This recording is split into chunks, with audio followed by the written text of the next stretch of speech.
Good morning, namaskar. This week, the war in West Asia reached the Indian Ocean. The US torpedoed an Iranian vessel near Sri Lanka. It served as a reminder that this ocean is not just a trade route. It is a theater of geopolitics. The question today is, can the Indian Ocean remain open, stable, and cooperative, or is it already an arena of great power rivalry? I have with us a power-packed panel. I'm going to start with opening comments.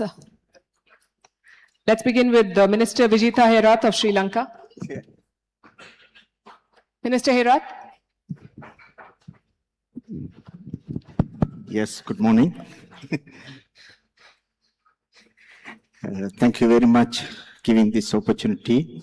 The Raisina Dialogue is very important for all of us to express our ideas and views.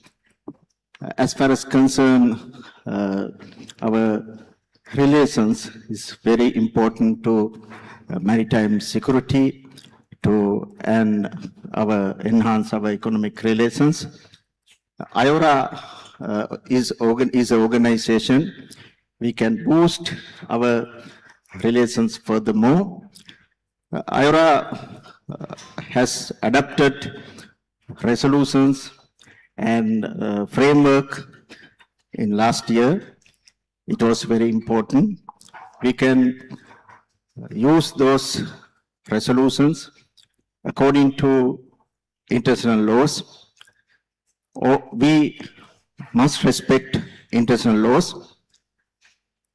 I think all of you can understand the present situation of the globe. It is a good example to us, the necessity of such type of regional organization and strengthening such type of organization. Therefore, we have to work together using those organizations. Our neighboring country is India. India is doing a great job, and the Indian presidency of IORA organization can play a good role because India has many resources, human resources and material resources also. As a neighboring large country, we hope under the presidency of India will play a big role, and we wish all the best to India. And we are with IORA, and with the support of that framework and the main principles of IORA, we can work together with the support of all other countries. Thank you very much. Minister Marise Payne. Good morning, ladies and gentlemen, and thank you very much for the opportunity to be here today. Sometimes when there's a discussion about Australia's role in the world, we are overwhelmingly perceived as a Pacific nation. But indeed, we have the longest Indian Ocean coastline amongst all Indian Ocean littorals. And it is a very significant focus for our nation and for our governments. We see the region as very important. We've enhanced partnerships in security, in diplomacy and in economic terms over the years, including being part of the comprehensive strategic partnership that Australia and India signed with my good friend, the Minister for External Affairs at the time. I made the decision, for example, to open an Australian diplomatic mission in the Maldives, further acknowledging the importance of the region. It's fair to say, and the good minister from Sri Lanka mentioned IORA, that during the last, I would say, 10 to 15 years, I would personally say there have been some frustrations with IORA as an organisation over time, but it has grown in effectiveness and in its breadth. And I'm very pleased to see India at the helm of IORA. I think, though, that funding constraints and the challenges that that presents are likely to continue to further challenge its capacity to grow its influence and its ability to deliver outcomes in what is an increasingly complex strategic environment. We only need to look at today's media glancingly to know just how complex that strategic environment is. And so this region is not immune.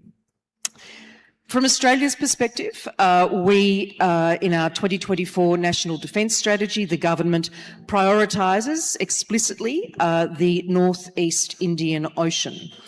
And I think I'd also like to note that the advent of AUKUS, the partnership between Australia, the United Kingdom and the United States, places an even greater Australian strategic focus on the Indian Ocean region and on our own west coast, frankly.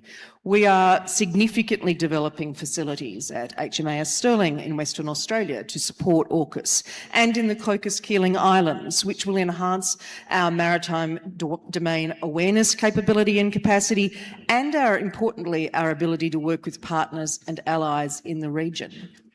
On my way here to Raisina, and always a pleasure, I had the opportunity to read a recent paper from the United States Studies Centre in Sydney.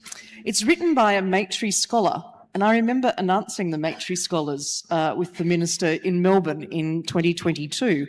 Her name is Rushali Saha, and she has written a very interesting report through the Maitri Scholar process entitled Securing the Indian Ocean, Elevating the India-Australia Maritime Partnership.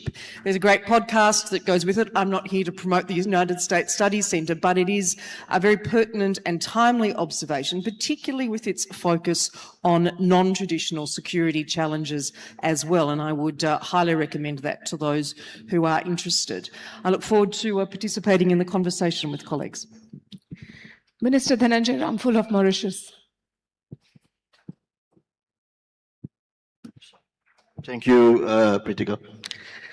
As you rightly said, that we are witnessing an unprecedented geopolitical situation, and unfortunately, the Indian Ocean is not the perpetrator of what is happening in the world, but they are the most affected. That's very unfortunate.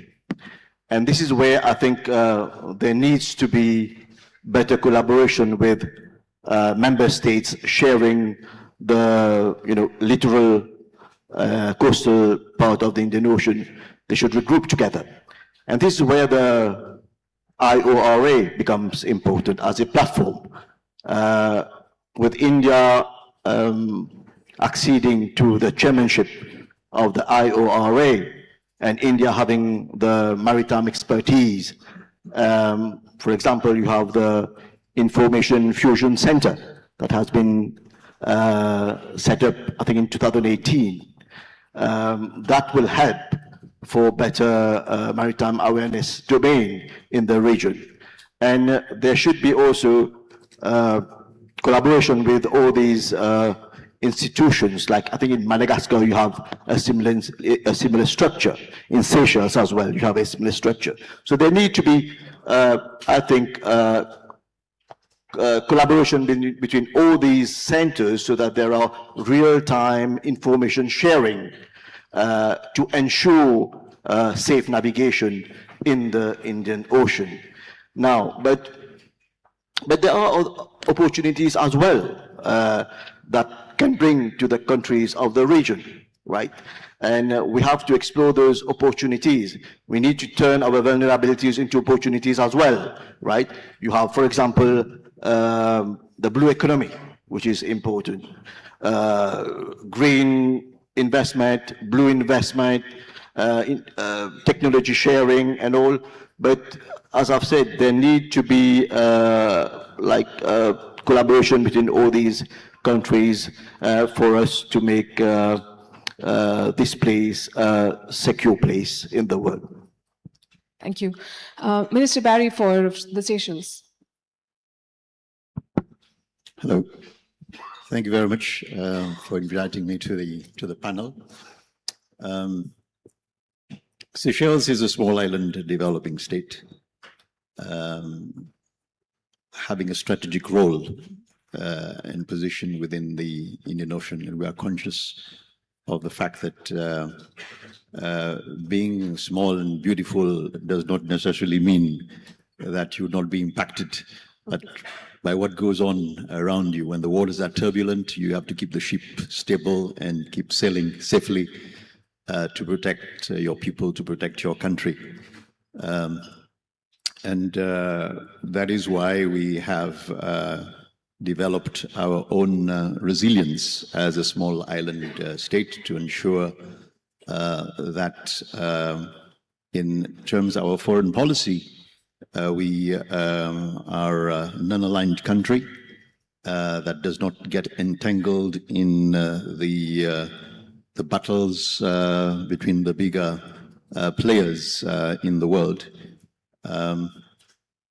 But at times like this, we can see that even if you do not interfere in what's happening, that you are in one way or another impacted. And the responsibility of the government is to ensure that we have the frameworks in place nationally, but both at senior government level, at the professional and technical level, and at the whole society level to monitoring what's happening around us and adopting the preemptive and responsive measures that will protect the population. So this is our first mandate to the people, to make sure that there are stocks of food and essentials and fuel, medication for the population for a reasonably sufficient period of time, and at the same time continue to beef up the resources. We also have a duty internationally to also collaborate with partners in the region for us to to develop our structures, our frameworks, which have been referred to by colleagues who have spoken before me. This is what I'd like to say for the time being. Thank you. Thanks. Mr. Dr. S. Jaishankar from India. Thank you, Palki. What I'd like to do perhaps is begin with a somewhat long view, and I'm sure we will discuss the more contemporary developments as we get into the further conversation. On the long view, let me make three big points. One, that the Indian Ocean region, it's an ecosystem. It had, there's a book many years ago written called Empires of the Monsoons. So there was a whole monsoon-driven ecosystem, centuries of exchanges. And what had happened was the colonial period actually broke it up, So the Indian Ocean, perhaps much more than many other parts of the world, is in the process of a recovery and a rebuilding. Individual states are doing that, but the whole region, in a way, if you look today at the restoration of the trade patterns, the restoration of connectivity, we are trying to rebuild our connectivity towards the east through Myanmar to Southeast Asia. We are rebuilding our connectivity to the west. We are rebuilding our connectivity to the west through IMEC into the Arabian Peninsula and further through the international north-south transport corridor to Iran and through Iran into Eurasia. So you have this whole rebuilding process underway, which I think is one feature of Indian Ocean we need to recognize. its connectivity, its mobility, its trade patterns. It is also the modern manifestation of an integrated ecosystem. The second point I would make is a lot of this would happen. It requires hard work. It can't be done by sloganeering. It can't be done by just throwing out an idea and leaving it out there. And I would say in the last decade, Indian diplomacy, in a way, we have invested an enormous amount into that recovery and rebuilding process. For the first time, you have an integrated view of the Indian Ocean, Sagar or now Mahasagar. It begins with very basic stuff, even diplomacy. There were countries in the Indian Ocean where we had not had a high-level visit for decades. Australia, Sri Lanka, for 2-3 decades, there were no high-level visits. Now, if you see just the diplomatic energy over the last decade, we've done, in a way, much more than perhaps 4 or 5 decades before that. But again, it's not just a visit. You've got to do things on the ground. So what we have done in India in many ways has been a foundation for what we try to do in our relationship with the Indian Ocean. So we have right now, for example, a unique identity card project which we are working on with Sri Lanka. We did a metro, a very successful metro project with Mauritius. We are discussing a specialty hospital with Seychelles. So, until we do projects, until we take our experiences out there, until we actually prove to them that their lives are better off by being part of a greater whole, I don't think we can build that kind of, neighborhood spirit or neighborhood watch. And there'll be the good periods when you can plan and do it. There'll be times of stress. I mean, Sri Lanka, for example, went through that, that severe economic crisis. And the fact was finally the most substantive and the fastest support really came from India. Recently they had this, the cyclone, Ditwa. We were there within 24 hours. So the point I'm making is that if we have to build a kind of an Indian Ocean sentiment or spirit or identity, call it what you will, it's not just about broadcasting it or stating it, or it has to be backed up with resources, with work, with commitments, with practical projects, so that people know that you are actually serious about it. And here the institutions help. One colleague referred to the Fusion Center. I think all of us have a stake in it. IORA. Now, surely we can do more with IORA. I would say right now we are looking at how do we intensify IORA activities and scale it up. Or we have a proposal called the Colombo Security Conclave. So I think there are different dimensions of this, how do you build the Indian Ocean? And my third point relates to India, which is obviously, the Indian Ocean is the only ocean named after a country. And the reasons are obvious, we are right in the middle of it. But I do want, the rest of the Indian Ocean to appreciate that India, in a way, India's rise is a lifting tide. That with our growth, I think other countries of the Indian Ocean stand to benefit. Those who work with us obviously will get more benefits. And in a way, it's a trend. I'm not saying there are no challenges to India's rise, there are. But the direction of India's rise, I think, is very clear. In a way, it's unstoppable. So when we speak today about, the rise of countries, I also want to end with that point. Rise of countries are determined by the countries. The rise of India will be determined by India. It will be determined by our strength, not by the mistakes of others. So let me stop there. We have a news point right there. there. The rise of India will be determined by India. I'm sorry, this is a response to another comment that was made here a couple of days back. But coming to the contemporary issues that you touched upon, and I opened the session with, Minister Vijitha Herath, how does Sri Lanka view the American attack, and when major powers conduct military operations close to your waters, how do you navigate security and sovereignty? How do you view the American operation close to Sri Lankan waters, and what does it mean for your security and sovereignty? I think we have to follow UNCLOS, that's mean the international laws. There were two organs are there. IORA's Blue Economy Framework is there, and Climate Change Strategic Agenda also there. We have adopted those two things, 24th Council meeting in 2025. Therefore, if we can reinstate international laws, then we can face any challenges.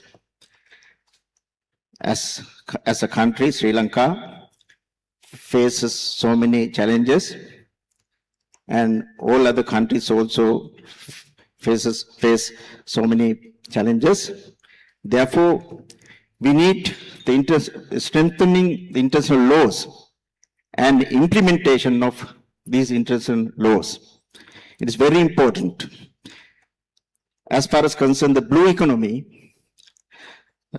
actually, blue economy promotes sustainable use and management of maritime resources. That is the importance of the blue economy. We have to have a good awareness program among other regional countries. What is the importance of the blue economy and how we protect and how we develop that area. There must be a structural transformation how the blue economy is implemented. There must be a structural transformation according to the international laws. And as far as concerns the climate change directly affects to the economy, the effects to the sustainability of the economy. As Foreign Minister Jaishankar said, Sri Lanka recently has faced the cyclone. It's a good example. Now after that, we realize how we can face such a challenge. One country cannot face this type of challenges alone. Therefore, there must be a regional organization, regional mechanism. If we face some economic challenges, if we may face some maritime security issues, we cannot face alone. Therefore, we have to face as a region, as a globe. Therefore, we have to reinstate our blue economic framework and climate change strategic action plan, agenda, according to the international laws, especially UNCLOS. If all countries can follow the UNCLOS, then there is no such a situation arising. As a country, and as a country which we have faced so many challenges, we think and we are paying more attention to reinstate and implement the transformation structure to active our IORA's blue economic framework and climate change strategic agenda. That is the way we think we have to implement, and we have to take some more steps in future as a country we are in that stand. It's incredible how you steered clear of my question, so I'll have a short. Yeah. Short follow-up. It's a yes or no question. Yeah. Are you going to repatriate the Iranian personnel back to Iran, or are you under pressure from the US to hand them over, to encourage them to defect, sir? Yes. I want to reiterate that UNCLOS. That's why I iterate that UNCLOS, because we are following those international laws. We are taking steps that incident also, using that international laws. We are following that international laws, and we have taken all steps according to the international laws. And I think we need not support any part. We took all steps as humanitarian way. Therefore, we will take steps according to the international laws. I'll take that. Dr. Jaishankar, we too have an Iranian ship docked in Kochi with 183 sailors, and India has, I know, lots of statements have been made and conversations have been had about what's happened and India's support and help. But how do you view this overall event? And I understand that India was not politically or militarily responsible for the safety of the ship, and yet it happened very close to our borders, maritime borders. Well, I too support UNCLOS and international law. So I don't want you to have any doubt on that score. But having said that, look, here's the situation. You had these ships, and we got a message from the Iranian side that one of the ships, which presumably was closest to us, to our waters at that point of time, wanted to come in to our port. They were reporting that they were having problems. So my recollection is this was on the 28th. And on the 1st, we said, okay, you can come in. It took them a few days to sail in. Then they docked in Kochi. The ship is there. Obviously, the people on the ship, a lot of them were young cadets, that is my understanding. They have disembarked. They are in a nearby facility. So we viewed this, look, this ship, or these ships, because there were two others as well. I mean, when they set out and came here, the situation was totally different. They were coming in for a fleet review. And then they got, in a way, caught on the wrong side of events. For us, when this ship wanted to come in, and that too in difficulties, I think it was the humane thing to do. I think we were guided by that principle.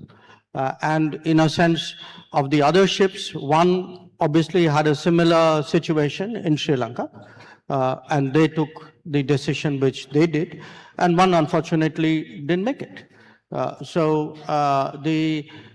think where we really approached it from the point of view of, in a sense, of humanity, of other than, whatever the legal issues were, and I think we did the right thing. Right, and I understand India did the best that could have been done under the circumstances, but the criticism is that this happened in India's, and I'm quoting, backyard. And this is, we've said in the past that the Indian Ocean is in the Indian Ocean. So what does it mean for India's position as a net security provider in this region? No, look, I don't think, I think there's a lot of social media debates going on this. Social media, by its very nature, is a forum for very sharp, angular, sometimes extreme expression of views. I mean, people have a right to express that. But there is, I mean, please understand the reality of the Indian Ocean. I mean, the Diego Garcia has been in the Indian Ocean for last 5 decades. It's not something which happened last week or last month. There are other, Djibouti. The fact there are foreign forces based in Djibouti happened in the early first decade of this century. Hambantota came up during this period. So the idea that, somehow the Indian Ocean is limited to only the countries of the Indian Ocean, other people, if you're asking me a serious question, I'd give you a serious reply. If you're asking me a non-serious question, I think I'll leave it. This is a non-serious question that we are not the net security provider of the region, or are we rethinking that position? It is. I think any serious question has to take into account what is the ground or the water situation out there. Yeah. Okay. Since you mentioned Diego Garcia, Minister Dhananjay Ramful, we understand that the UK, after some initial resistance, has allowed the Americans to use their bases. Do you fear Mauritius being drawn into this? And to the larger point of having to deal with the spillover of conflicts that you have nothing to do with, how does a country like Mauritius deal with that? Well, this is again a clear example where it shows how vulnerable the Indian Ocean is. You see, I mentioned it earlier on, that we don't contribute, or we are not the perpetrator of what is happening in the world. But then, unfortunately, we have to pay the consequences, right? And this is where, for example, India has been the coordinating country for the IORA on maritime security and safety in the Indian Ocean. And this shows India's commitment to ensure security in the region. And as I've said earlier on, that they have the technology, they have the know-how, and there's an urgent need for all member states to come up with, common frameworks to ensure that this part of the world is secure, right? And there is another issue as well. This is why I personally, when I intervened at the UN General Assembly, I made it a must to ask for a reform of the UN Security Council to give a fairer voice. And, I mentioned it expressly that India should be a member of the UN Security Council. So there is a need for such a reform. As far as Diego Garcia is concerned, I am tempted to align myself with my two colleagues to say that I also, would follow UNCLOS and the international law. But then, for the time being, in the process of an important exercise with the British, right? The British have agreed to cede back the Chagos Islands, including Diego Garcia, to Mauritius. And this is in the process of being ratified at the level of the British Parliament. I prefer not to say more, and not so that we don't interrupt that process. Thank you. Ms. Payne, Australia has long argued that the Indian Ocean is becoming strategically contested, or will become. Do you see that playing out as we speak? Most certainly. That would help, wouldn't it? Most certainly. And I think I said that in my opening remarks. There is no question that the region is immune from the strategic complexities of the world, and the issues that you have raised with my colleagues. And for the record, may I reiterate my support for the UNCLOS and international law. The issues that you have raised with my colleagues reflect that and reflect those challenges, and that is why these engagements, the work of IORA, the work of other Indian Ocean multilateral organisations, is so important in building resilience, in enhancing relationships, and in focusing, frankly, on security. Minister Faure, for smaller island states, this great power naval activity can be destabilizing. How do countries like Seychelles protect their waters without becoming arenas for these larger rivalries? Thank you very much. It's a very good question. It's something that we live with on a daily basis. We have with partners and with our own resources been developing our own capacity as an independent country to monitor and manage this large exclusive economic zone that we have, which is approximately 1.4 million square kilometers, 3,000 times the size of our land mass in itself. So it's not easy at all, but we have had the collaboration of partners. Since I'm in India and we're talking in soil, India has been one of the partners who has helped Seychelles. There are others as well. We have, as was mentioned before by my colleague from Mauritius, we have the Regional Center for Operational Coordination, which was set up under the auspices of the Indian Ocean Commission, with financial assistance from the European Union, which is based in Seychelles. And there's another center which is based in Madagascar, funded under the same mechanism, which is the Regional Information Fusion Center. And these two play an important role in ensuring that we have information on what is taking place within the region. And as I said, it's a collaborative effort. In fact, the Regional Center for Operational Coordination is found within a facility that was financed by the UK, I would say. And we have partners from the region who sit there as well. So it is not just for information, but also for coordination, to respond properly based on the basis of intelligence. And this also fits into other regional networks as well. So this is an ongoing exercise that we are doing. So using our own resources and using the partnership and collaboration that we have with others within the region and beyond. With India, we have over decades developed a very strong relationship, and we are happy that this is continuing and is gathering a new momentum.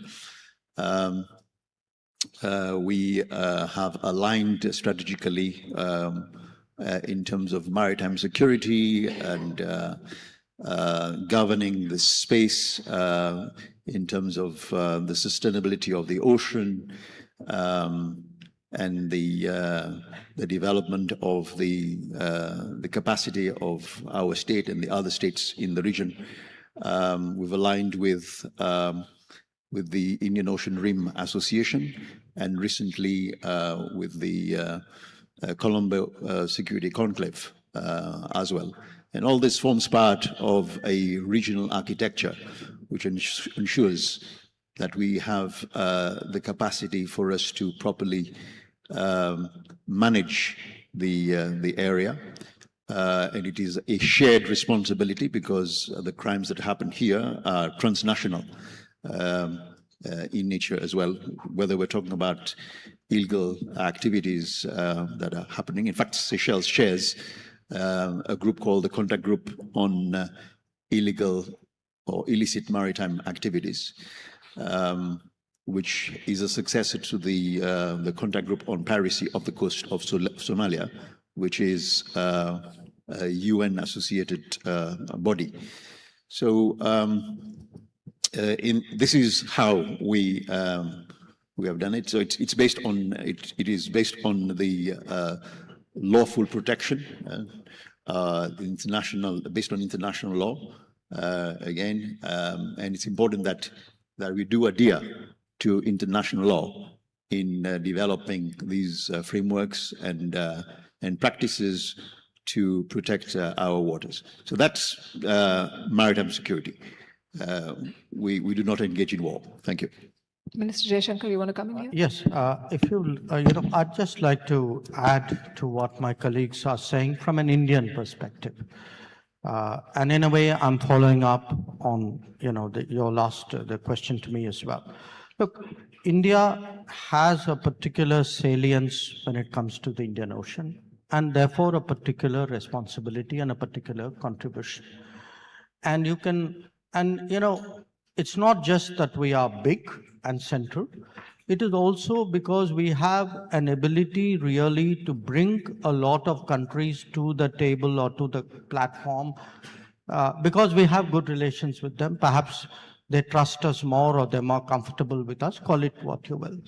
So if you look at it, to me, the fact that the Fusion Center in Gurugram has so many people, so many countries, so many representatives all here at this time willing to work together, willing to share, willing to create an integrated picture, says something about the Indian Ocean, but it says something about us. Furthermore, these institutions we are building, and there's not a single one, there's IORA, as I said, there's Colombo Security Conclave, there's BIMSTEC, and there are some, maybe we're not part of GCC, etc. These are building blocks of what is a larger Indian Ocean, and on the other side, you have the Pacific countries as well. This is the building blocks of what is a larger I would say, composite picture. Now, beyond that, it's also the bilaterals. When I look at three of my colleagues there, Seychelles, Mauritius, Sri Lanka, with their navies and their coast guards, we have a long history of working together. Many of them have ships or craft which are of Indian origin. We've done trainings together, we've done exercise together, and not just with them. We also, if you look actually at the exercises in the Indian Ocean or the Indo-Pacific, big ones, small ones, Australia is again a very important exercise partner. You see the Indian Navy or the Indian Coast Guard actually pretty much in every one of them. It's a common element. If you take the totality of maritime activities and say which country features most, we are there. And we are members again of RECAP, the organization based to counter piracy in Singapore.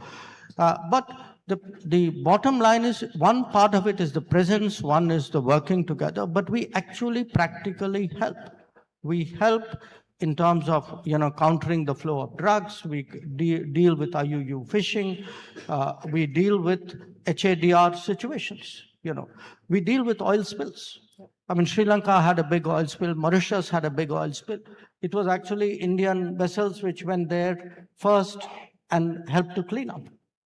So the point I'm making is that, when you brought up the word net security provider, yes, we are a net security provider. But that does not in itself obviate or override the realities of what is the region. Because it is a region where countries other than those of the region are present in a maritime form. And the last point, and this is not a facetious point, UNCLOS. Okay, look, you must understand the importance of the Indian position on UNCLOS, because often people speak about UNCLOS in relationship to other countries. We practice what we preached.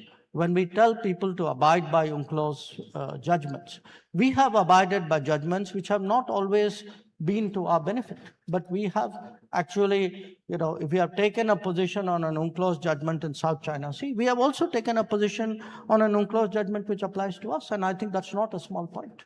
Indeed. Ms. Payne, more than 80% of global oil shipments and other shipments pass through these waters. We've talked about the threats that are emerging, not just piracy, but a lot more. Taking forward from the point that Minister Jaishankar made here, are regional maritime frameworks equipped to handle these emerging threats, or is cooperation still largely issue-based? Do we have a more institutionalized regional order? I think the sorts of frameworks that you're talking about and the sorts of history and activities that Minister Jaishankar has just outlined are fundamental to making sure that we are prepared and responsive and able to adapt to the changing environment. And there is no question that the environment is changing significantly, the strategic environment, and also non-traditional challenges and threats as well, which I think a number of my colleagues have referred to in their observations today. So our only option is to, in my view, constantly review those frameworks, those relationships, the partnerships, the alliances, to make sure that they are fit for purpose. Because if we don't, then we, in my view, condemn ourselves to potential failure, if not disaster, by not being ready and not being prepared. This is a constant process, and it's even more so in the 21st century, where change is so fast and so constant. And so there is no alternative for those of us who want to be significant security partners in the region. India, Australia, my colleagues here, who all have different roles in capital S security and small s security in our region. Absolutely no choice but to be constantly vigilant and ensure that we are standing up for ourselves and supporting each other. Minister Vijitha Herath, Sri Lanka sits at the crossroads of major sea lanes and global interests as well. How do you balance economic partnerships with the need to avoid strategic entanglement? As far as concerned the economic balancing, there must be a good mechanism and regional cooperation, because without balancing those two factors, the climate change factors and economic growth factors, we cannot reach our targets. Though it is a challenge, but we have to do that. As Minister said that, though country is small or large, our voice is very important. Voice is very powerful. Therefore, if we are going to balance those two factors, we too have prepare a good mechanism for that. There are some ways to do that, but it is not sufficient. That's why people are suffering a lot, because we have to think about normal people's livelihood activities. We have to protect their livelihood activities, and simultaneously we have to grow up our blue economy, and we have to take some steps to protect our environment aspects. Therefore, we, Sri Lanka, as a country, has taken some steps, but it is not enough. That's why we are talking about the cooperation, regional cooperations, importance of the regional cooperation. Then we can facilitate cooperative security arrangements. And likewise, we can develop common standards. Using common standards and facilitate cooperative security arrangements, and thinking about blue economy and climate change, we can balance that. We have to form a mechanism for that. That is my views. We think using IORA, we can do that. Sri Lanka has taken some steps, but it is not enough. That's why we are engaging these types of regional organizations. Minister Ramful, everyone on the panel has spoken about IORA. Do you think that it can realistically play a security role, or is it largely still an economic forum? No, as you know, IORA is not starting from zero. It has been there since 2014. And we already have a number of instruments that are already in place at the level of the IORA on maritime security, on blue economy, etc., etc. I think, as I've said, with India taking up the leadership of the IORA, it's an opportunity for us to bring in the Indian touch to the IORA and try to make the institution more, resilient, more focused on the challenges that we have in the Indian Ocean, right? And but what is important is that every economic growth in the region should be in harmony with environmental protection. That's very important, right? And I think our focus should be on that. Thank you. Minister Faure, island states are attracting growing attention from major powers. We've seen that in the Pacific and increasingly in this region as well. Does that translate into opportunity for development or the pressure to pick sides? Well, it could happen both ways, right?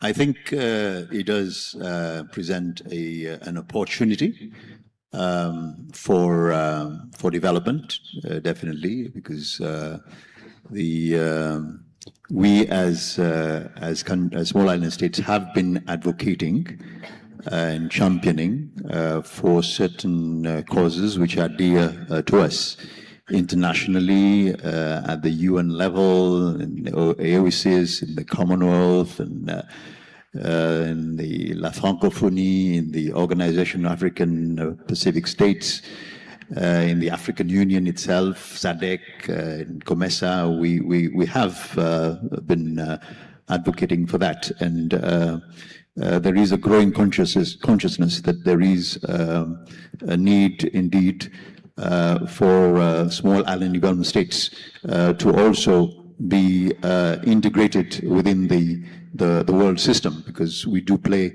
an important role. We spoke today about the role that Seychelles is playing and can play, in fact, and this is a clear example of how through the integration within the multilateral system, we can benefit. So the opportunity is there. Now, in terms of what happens when there is turbulence in the world, even if we do not choose to be an instigator or a perpetrator of what is happening, and Seychelles will not definitely choose between the belligerents. We made that position very clear. We are actively neutral and non-aligned, although responsible and playing our role in the region. We are impacted, but by what happens, and we have to respond by putting in the framework within our own country to be able to preempt and respond according to protect our own population, for which we have been working, whether it is the small-scale fisheries or the opportunities that we have in terms of the maritime security apparatus that we put in place, or whether it is the coastal population. So it is our responsibility to make sure that we're prepared and ready, and not just alone, but also in partnership with others within the region and in the world. And since we've been talking about the IORA, I do think that the IORA does play an important role in providing this platform for dialogue, to ensure that the channels of communication remain open, that we have the safe seas, and that we have structures in place to respond to issues that we face, be it the climate change, environmental pollution, waste disposal, whatever it is. And we are going in the right direction. And I also do think that the Indian chairmanship of the IORA does provide us with a fantastic opportunity for us to move further in that direction, converting declarations into practical operations that will concretely benefit the member states of the region, including small island developing states. Thank you. Dr. Jaishankar, what concrete changes do you hope for your presidency to deliver the IORA leadership? Before that, may I make one point, because I feel it has not come up sufficiently in our discussions and frankly even in the public discourse, and that is the safety of merchant shipping. Today Indians are a very large segment of people who man merchant ships. So every time there is an attack on a tanker, on vessels carrying goods, it is very likely that all or part of that vessel is actually manned by Indians.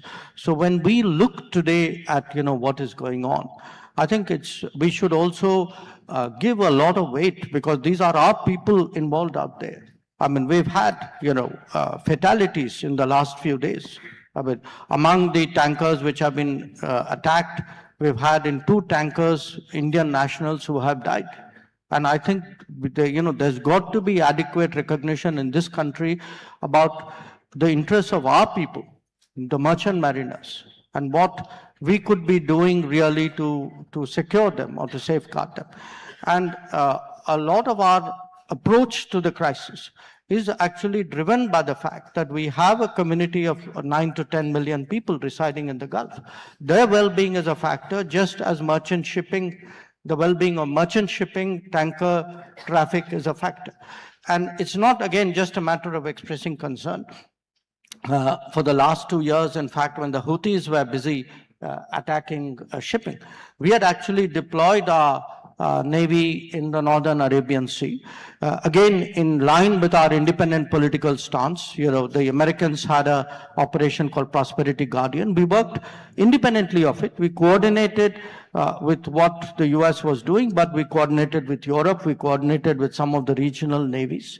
So, at the end of the day, a lot of this comes down, countries are in it, they have interests, they have people, they have economic or energy concerns. I don't think it's an organization which can take on security role. It was never envisaged as such. It has among its members countries who sometimes are at odds with each other as well. So often security organizations need a certain convergence, a very strong convergence of interests. That may not be the case, but we still think, despite all that there is a case for doing more in IORA, more projects, more common activities, more experience sharing, more training. And this is something we intend to do. Ms. Payne, what are the expectations from India's leadership in this group and in general in the region? And what are the challenges as you foresee it? Because it is a contested region. I'm not sure it's for me to answer what the expectations are for India's leadership. India is a natural leader in the region, demonstrates that on a regular basis in its strength of partnerships with allies, with partners, strategic and otherwise, in its participation globally, not just in the Indian Ocean region. It is a very important partner for Australia at multiple levels. Minister Jaishankar referred to some of the military-to-military engagements that India engages in, and other maritime engagements with our friends in Sri Lanka, in the Seychelles, in Mauritius. I'm immensely proud of the relationship between the Australian Defence Force, particularly the Navy, with India and their counterparts. It has been a very increasing important part of our engagement as we have stepped up. Minister Jaishankar said it had been a long time, we would say in Australia, between drinks, since there had been a high-level visit to Australia. But we have had the opportunity to welcome Indian leaders regularly over the past 8 or so years in particular, which has been a really powerful message to Australia and, in my view, to the region of India's role and leadership. None of us is in this room by accident. This convening of Raisina is happening in New Delhi for a reason. And that thought leadership that sits behind that through the work of the Ministry of External Affairs and through the work of the ORF is emblematic, I think, of the role that India plays and which continues to grow. Minister Ramful, are there any concerns about regional institutions not being able to reflect the voices of smaller states as well? This type of regional organization cannot work as a regulatory body, but can coordinate. We can take cooperative actions, and we can prepare common principles, and we can take our steps according to that common principles. The UNCLOS is the base of the international laws. Therefore, we have to follow, and we must follow, and we raise our voice for that, and we have to take our steps according to that laws. We must push all other countries to do that. That is our message to all countries to the world. Thank you. Right, we're out of time, but I'll ask you to please make your comments. Thank you. I think in this multipolar world where you have the emergence of several blocks, and each blocks looking at their own interests, it's high time that we also look our own backyard, right? So it's important that, as I've said, we use every regional institutions that we have and make the most of it. Just to give you an example, Mauritius, Seychelles, Réunion Island, Comoros, and Madagascar are small island states very close to each other. And we have regrouped ourselves into what you call the Indian Ocean Commission, where we look at projects of common interest, right? And try to find solutions to our challenges. And I think IORA will give us a bigger platform to try to find solutions to our challenges in the region, right? So if other groups are doing it, if other blocs are doing it, why shouldn't we also come together and make this place a better place for the future generations? Thank you. Thank you very much. I think we've covered a lot of ground. And just before this conversation, I was advised to better acquaint myself with UNCLOS, but I think that goes for the entire hall. Thank you very much for being such a wonderful audience, and thank you for your thoughts.